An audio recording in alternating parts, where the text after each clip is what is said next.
Have you ever felt like you're doing everything right for your health? Counting calories, choosing salads, hitting the gym, and yet the scale won't budge. Or worse, it creeps up. You feel a quiet frustration, a whisper of defeat. What if the problem isn't a lack of willpower, but a series of silent, well-intentioned mistakes? Welcome to Health Storytellers. This is a place for narratives, not just numbers, for understanding the why behind the what. Today, we're not adding another daunting to-do list to your life. Instead, we're going to gently uncover 5 critical, often overlooked mistakes that might be quietly sabotaging your journey. This isn't about blame. It's about insight. It's about turning the light on in a room where you've been stumbling in the dark. So, find a comfortable space, perhaps pour a cup of tea, and join me. Let's begin a different kind of conversation about weight, wellness, and the stories we tell ourselves. Let's begin with a story that I suspect is deeply familiar. It's a story that often starts on a Sunday evening, as the weekend draws to a close. There's a feeling in the air, a mixture of restlessness and resolve. You might be standing in front of your refrigerator, surveying its contents with a critical eye. Or perhaps you're scrolling through your phone, bookmarking rigorous workout plans and intricate recipes for kale salads and chia seed puddings. A silent promise is made. Tomorrow, everything changes. This is the birth of the all-or-nothing mindset. And Monday morning dawns with the clarity of a blank page. The kitchen is pristine. Your lunch is pre-portioned in a perfectly stacked container. Grilled chicken, steamed broccoli, a measured half cup of brown rice. You go to the gym, complete every set with determination, and track it all faithfully in an app. You feel a surge of virtuous control. This is it. You have embarked on the straight and narrow path to your goal. You can almost see the finish line glowing in the distance. The narrative we tell ourselves in this moment is one of pure linear progression. We have equated suffering with success and restriction with results. We believe that if we can just maintain this perfect streak of flawless decisions, we will be rewarded. The finish line is the number on the scale, the dress size, the external validation. It is a fixed point, and we are on a direct sprint toward it. But life, in its gentle, persistent way, has a habit of intervening. It is rarely dramatic. It is a Tuesday afternoon project deadline that erupts, leaving you scrambling. There's no time for the planned lunch, so you grab what you can. It's a Wednesday evening friend's birthday, where a slice of cake is offered with love. It's a Thursday morning when you simply cannot drag your exhausted body out of bed for that 5 a.m. run. A single choice, a solitary moment of deviation from the pristine plan, occurs. And here is where the critical mistake unfolds. It is not the missed workout or the slice of cake that sabotages the journey. It is the story we tell ourselves immediately afterward. The internal monologue clicks in, harsh and absolute. I've ruined it. I have no willpower. I blew it. The entire structure, the finish line, the straight path, the promise of perfection crumbles in an instant. Since the perfect streak is broken, the reasoning goes, there is no point in continuing. The mind, now framed in this all-or-nothing binary, chooses nothing. The healthy lunch is abandoned for starting over tomorrow. The gym bag stays in the trunk. We mentally check out until next Monday, when the cycle of intense initiation and inevitable failure is poised to begin anew. This pattern is so pervasive because it is psychologically seductive. It offers a clear, albeit punishing framework. It mistakes intensity for sustainability and perfection for progress. The emotional toll is a relentless pendulum swing between euphoric control and profound discouragement. The body, meanwhile, is subjected to a chaotic pattern of feast and famine, intense stress, and sudden abandonment, which is profoundly confusing to our metabolism and our relationship with food and movement. The revelation, then, is this. A successful and sustainable journey toward wellness has nothing to do with a finish line. Let us replace that image with a different one entirely. Imagine you are not a sprinter, but a gardener. Your health is not a race to be won, but a garden to be tended. This shift in metaphor is profound. A gardener does not expect every plant to flourish overnight. She does not abandon her entire garden because one plant wilts, a pest visits, or a storm passes through. She understands that growth is non-linear. Some days involve planting seeds, small, seemingly insignificant actions. Other days involve watering and weeding, the consistent daily maintenance. There are seasons of glorious harvest and seasons of necessary fallow rest.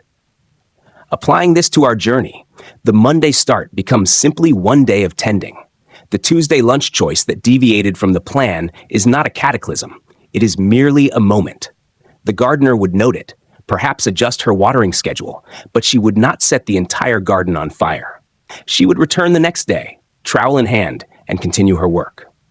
This approach cultivates what psychologists call behavioral flexibility.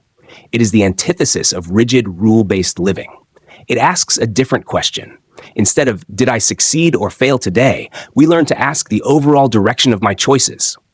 It embraces the concept of progress over perfection. A single off-plan meal does not define a week. 70 to 80% consistent, nourishing choices do. Missing one workout does not erase your fitness. Returning to movement the next day does. The core of this shift is self-compassion.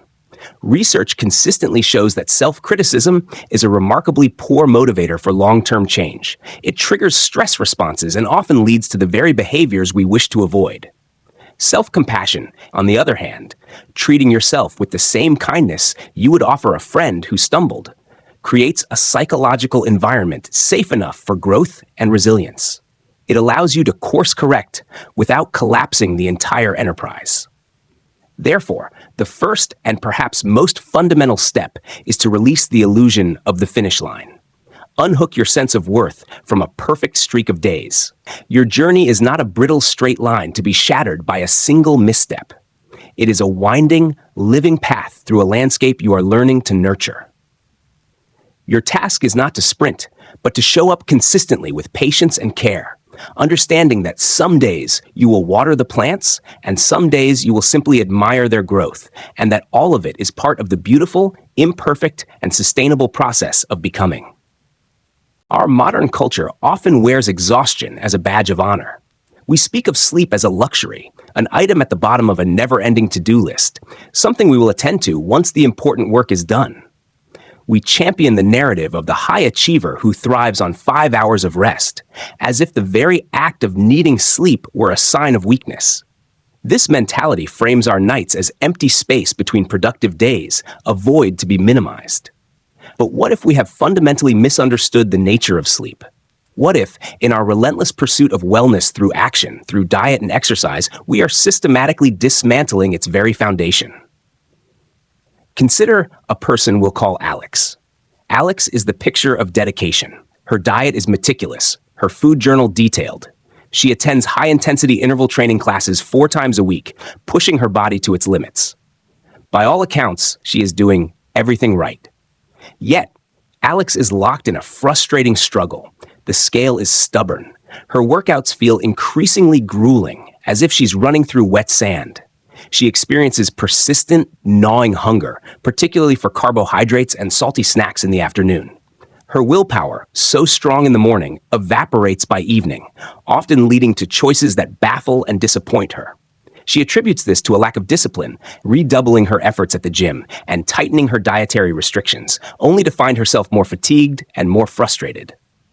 The critical mistake here is not a lack of effort, but a profound misallocation of resources. Alex is pouring energy into demanding outputs while systematically starving her body of its most basic, non-negotiable input: sufficient, high-quality sleep. She is, in essence, trying to build a magnificent structure on fractured bedrock. To understand why, we must move beyond viewing sleep as mere rest. Sleep is not a passive state of inactivity. It is a state of intense biological activity and metabolic regulation. It is the body's essential maintenance window, a period of intricate repair, consolidation, and hormonal rebalancing that underpins every single health goal we pursue. When we chronically shortchange this process, we send our system into a state of low-grade biological panic. The body perceives a threat, the threat of insufficient resources for core functions. In response, it initiates a series of survival-oriented hormonal shifts that directly and powerfully sabotage weight management. 2 key hormones become dysregulated: ghrelin and leptin. Ghrelin, secreted in the stomach, signals hunger. Leptin, produced by fat cells, signals satiety, telling the brain we have sufficient energy stores. Sleep deprivation causes a double assault. It increases ghrelin production, amplifying feelings of hunger, particularly for energy-dense, high-carbohydrate foods. Simultaneously, it decreases leptin production, muffling the "I'm full" signal. The result is a perfect storm for increased caloric intake. You are hungrier and you feel less satisfied by what you eat. Concurrently, the body's stress response system is activated. Cortisol, the primary stress hormone, remains elevated later into the evening and peaks earlier in the morning in sleep-deprived individuals. Chronically high cortisol performs several unhelpful functions. It promotes the breakdown of muscle tissue for energy, eroding the very metabolically active tissue we work to build. It encourages the storage of fat, particularly visceral fat around the abdomen, which is linked to greater metabolic risk. Furthermore, elevated cortisol directly increases appetite and drives cravings for comforting, high-fat, high-sugar, reward foods. The impact extends into the realm of performance and recovery. During deep sleep, the body releases human growth hormone, which is crucial for muscle repair and growth. Without adequate deep sleep, the effort expended in the gym yields diminished returns. Muscles do not recover effectively, leading to persistent soreness, increased risk of injury, and a pervasive sense of fatigue that makes exercise feel like a Herculean task. This creates a vicious cycle. Exhaustion leads to skipped workouts, which leads to guilt, which further stresses the system. Perhaps most insidiously, sleep deprivation impairs executive function in the prefrontal cortex. This is the part of the brain responsible for decision-making, impulse control, and long-term planning. When fatigued, our capacity for making deliberate, values-aligned choices is severely compromised. We operate from a place of reactive, short-term need. That afternoon candy bar or evening bag of chips is less a failure of character and more a predictable neurological outcome of a starved brain seeking quick glucose. Therefore, the revelation is this: sleep is not the opposite of productivity or wellness. It is the foundation of it. Prioritizing 7 to 9 hours of quality sleep is not an act of indulgence or laziness. It is a fundamental, non-negotiable metabolic strategy. It is the time when your body diligently balances the hormones that govern hunger and satiety, lowers the stress hormones that promote fat storage, repairs the tissues you stress during the day, and resets the cognitive functions required for making healthy choices. You can adhere to the most perfect diet and the most rigorous exercise regimen. But if you are chronically sleep deprived, you are attempting to build your castle on sand. You are fighting a tireless, invisible opponent, your own physiology, screaming for restoration. Honoring sleep is not stepping off the path to wellness. It is ensuring the path itself is stable, solid, and capable of supporting you for the long journey ahead. It is quieting the silent saboteur and allowing your own biology to become your greatest ally. For decades, the central dogma of weight management has been rooted in a simple, seemingly irrefutable equation: calories in versus calories out. This principle gave rise to a pervasive belief that all calories are created equal, that a calorie from a handful of almonds is metabolically identical to a calorie from a sugary soda, so long as the total number fits within a prescribed daily limit. This perspective reduces food to a mere numerical value, a unit of energy to be counted, logged, and restricted. It fosters a mindset where the primary and often sole question we ask of a food is, how many calories does it contain? This framework, while arithmetically sound in a physics lab, represents a critical oversimplification of human biology. It ignores the profound complexity of the body's hormonal, metabolic, and neurological responses to different types of food. To illustrate this, let us consider two hypothetical meals, each containing approximately 300 calories. The first is a commercially produced blueberry muffin. It is a delightful confluence of refined flour, sugar, and vegetable oils. It is soft, sweet, and provides a rapid surge of pleasure and energy. The second is a plate of food consisting of a grilled chicken breast, a serving of quinoa, and a quarter of an avocado, perhaps with a side of steamed broccoli. According to the strict calorie is a calorie model, these two options are equivalent fuel sources. The body, however, tells a dramatically different story. When you consume the muffin, the journey begins in the mouth with its immediate sweetness. The refined carbohydrates are broken down with startling efficiency into glucose, which floods the bloodstream. This triggers a sharp spike in blood sugar. In response, the pancreas secretes a large dose of the hormone insulin. Insulin's job is to usher this glucose out of the bloodstream and into cells for energy. However, the sheer volume of the influx often leads to an overzealous response. Glucose is rapidly cleared, and blood sugar levels plummet, sometimes dipping below where they started.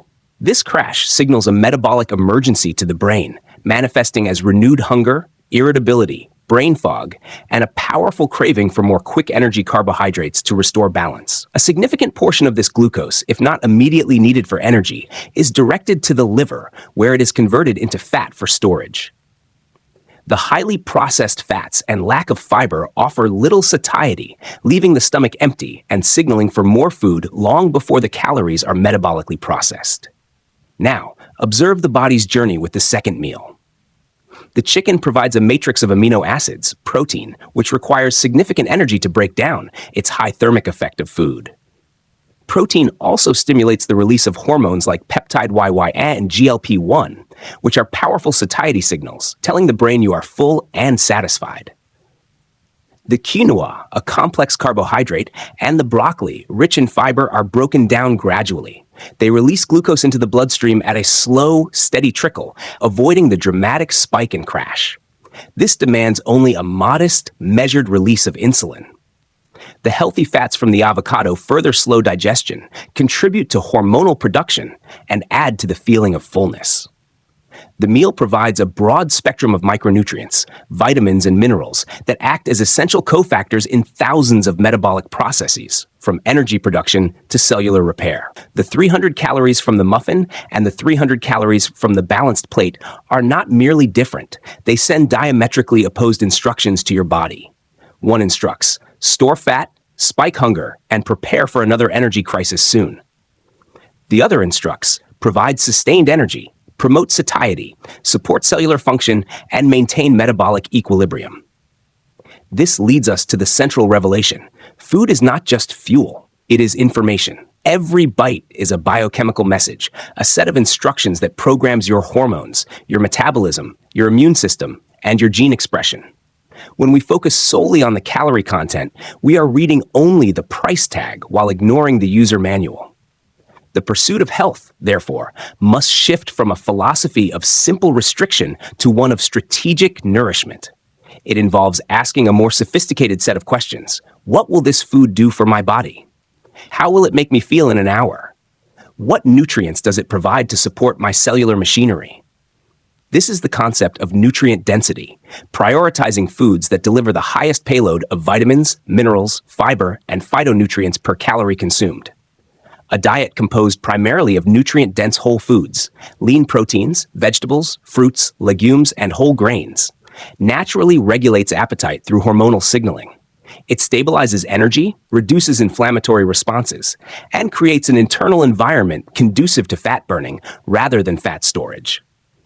The body, receiving the correct information, begins to regulate its own weight more effectively. Hunger becomes a physical cue for genuine need, not a hormonal scream precipitated by a glucose crash. In essence, liberating yourself from the deceptive simplicity of the calorie count is an act of respecting your biological complexity. It is understanding that the quality of your calories determines the quality of the instructions you send to every cell in your body. By choosing foods that send messages of stability, satiety, and nourishment, you allow your metabolism to function as it was designed to, transforming your diet from a punitive exercise in arithmetic into a graceful, empowering dialogue with your own physiology. Our cultural narrative around exercise is often one of dramatic transformation. It is epitomized by the intense hour-long gym session, the dripping sweat, the clanging weights, the pounding heart rate monitor. We glorify the no pain, no gain ethos, believing that the dedicated, punishing hour is the primary engine of metabolic change. This mindset leads to a common and critical mistake, the compartmentalization of movement. We view exercise as a discrete, high-effort event, often scheduled and logged, and we view the remaining 15 or 23 hours of the day as neutral territory, time for recovery, work, and repose. We operate under the illusion that we can bank an hour of intense activity to offset a day of profound stillness. Consider the profile of Jordan. Jordan is a dedicated professional who leaves for work early and returns home late.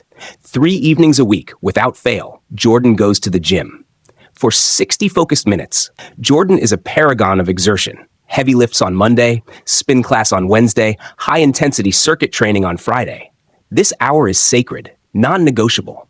Yet, outside of this sacred hour, Jordan's life is almost entirely sedentary. The workday involves 8 to 10 hours seated at a desk. The commute is spent sitting in a car or on a train. Evenings are for reclining on the sofa, recovering from the mental and physical toll of the day.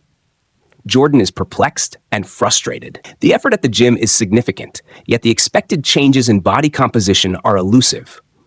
Energy levels are inconsistent, and a low-grade stiffness seems permanently settled into their joints.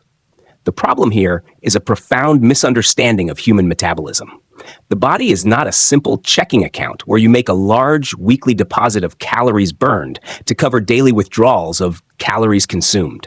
Metabolism is a continuous, dynamic fire, burning around the clock to power everything from cellular repair to brain function to the simple act of maintaining posture. This is where we must introduce a crucial, yet largely overlooked, metabolic concept: non-exercise activity thermogenesis, or NEAT. NEAT encompasses all the energy expended for everything that is not sleeping, eating, or sports-like exercise. It is the energy of pacing while on the phone, of tapping your foot, of maintaining posture while standing, of gardening, of taking the stairs, of walking to the mailbox, of folding laundry, of fidgeting. It is the myriad, unnoticed movements that stitch together the fabric of our daily lives.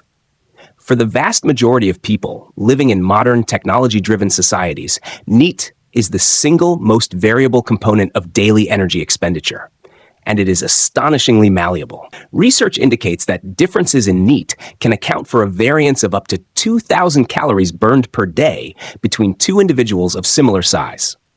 Yet, in our pursuit of health, we consistently neglect this massive metabolic lever in favor of the more intense, but far briefer, lever of structured exercise.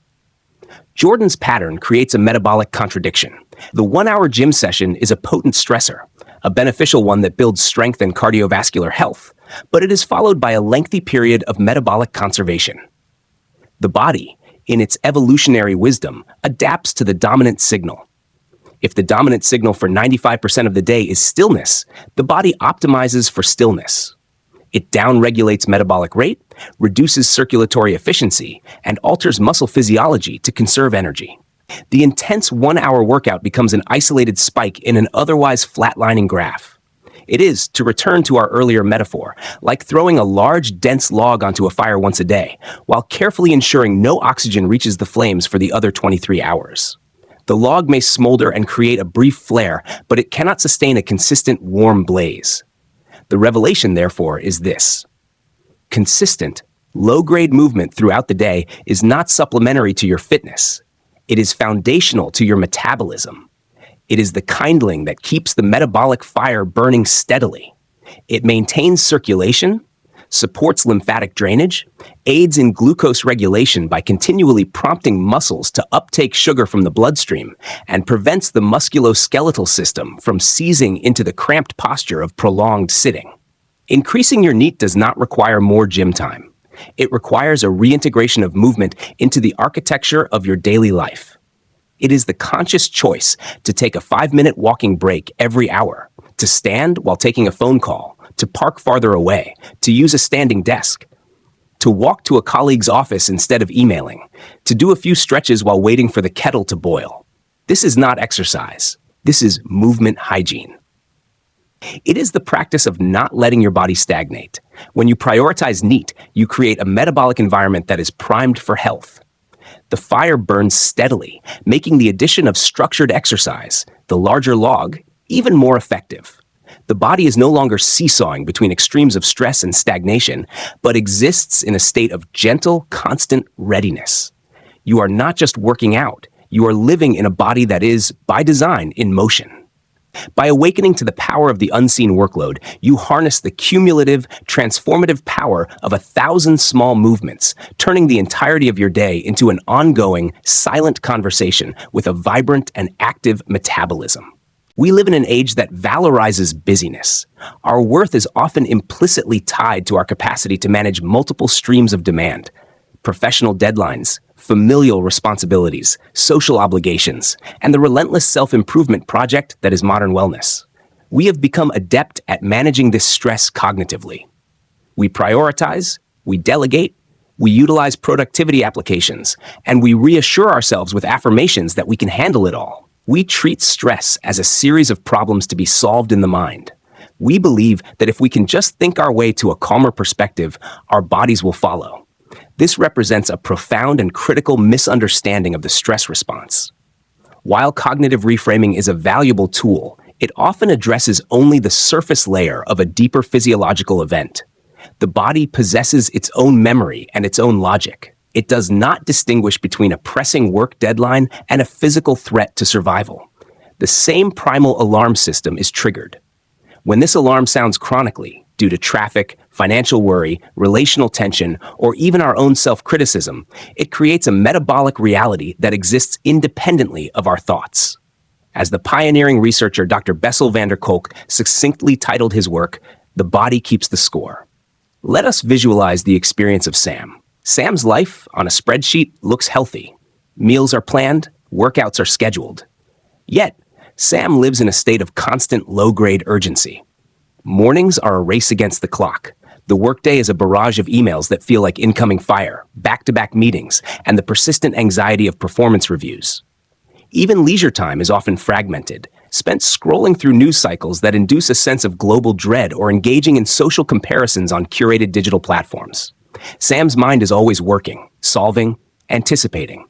While Sam intellectually understands the importance of relaxation, the body remains on high alert. The shoulders are permanently tensed near the ears. The jaw is tight. Sleep is light and unrefreshing. Biologically, Sam's system is flooded with cortisol. This is not the acute, power, life-saving surge that enables a sprint from danger, but a chronic, dripping tap of stress hormone. From a metabolic standpoint, cortisol's persistent message is one of crisis and scarcity. It instructs the body, we are not safe. Resources are threatened. Store fuel for the long haul. In direct response to this instruction, the body becomes exceptionally efficient at storing energy, particularly as visceral adipose tissue, fat that accumulates deep within the abdominal cavity, surrounding vital organs. This is not a passive accumulation. It is an active survival strategy. Visceral fat is metabolically volatile, readily releasing fatty acids and inflammatory molecules into the bloodstream, further exacerbating insulin resistance and fueling a destructive cycle. Simultaneously, elevated cortisol increases appetite, specifically for high-calorie comfort, foods that provide a rapid burst of energy and dopamine, offering a temporary neurological respite from the stress.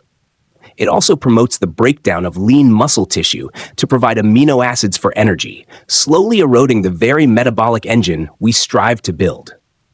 In this state, the body is physiologically primed for weight gain and resistant to loss, regardless of dietary precision. The weight carried here is more than physical. It is the physiological burden of unrelenting alert.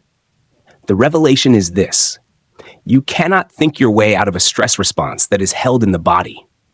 Telling yourself to calm down while your nervous system is signaling code red is like shouting instructions over a blaring alarm. The solution lies not in better management of stressful thoughts alone, but in the direct physiological downregulation of the nervous system.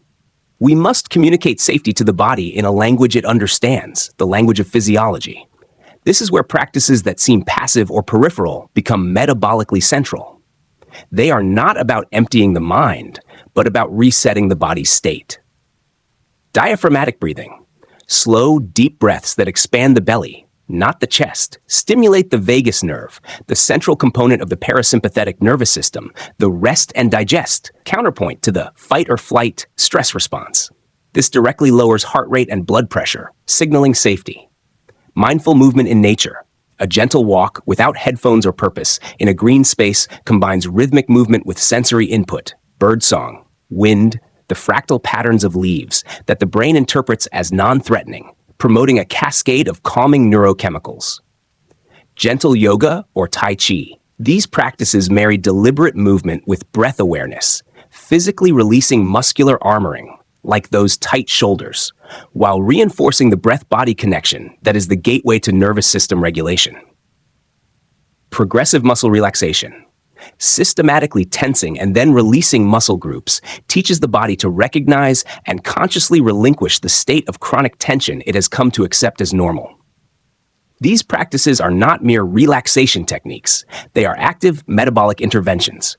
They are the direct dials with which we turn down the volume of the cortisol signal. When we engage in them consistently, we send an unequivocal message to our biology. The crisis has passed. You are safe.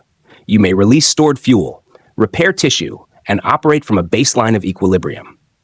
Therefore, managing stress for weight management is less about eradicating life's pressures and more about changing your body's relationship to them. It is about cultivating what Dr. Stephen Porges calls neuroception, the body's subconscious ability to detect safety or danger, and consciously tipping the scale towards safety. By learning to physiologically soothe your body, you dismantle the very mechanism instructing it to store visceral fat. You create an internal environment where metabolism is permitted to function optimally, where hunger cues are authentic, and where the energy from your food is more likely to be utilized than urgently sequestered. The final, unseen weight to release is not in the adipose tissue, but in the burden of constant, silent alarm. By addressing stress in the body, you allow your biology to cease its emergency preparations and begin instead to thrive. This journey was never about war with your body. It is about partnership, about listening to its whispers so you never have to hear its screams. At Health Storytellers, we believe that the most profound health transformations begin with a change in your story. What story will you choose to tell yourself starting today? If this narrative resonated with you, if it felt like a moment of clarity, please share it with someone who might need to hear it. Let's build a community focused on understanding and compassion. Subscribe to Health Storytellers for more stories that illuminate the path to true, sustainable wellness. Because sometimes the most powerful prescription is simply a new perspective. Thank you for listening. Until next time, be gentle with yourself.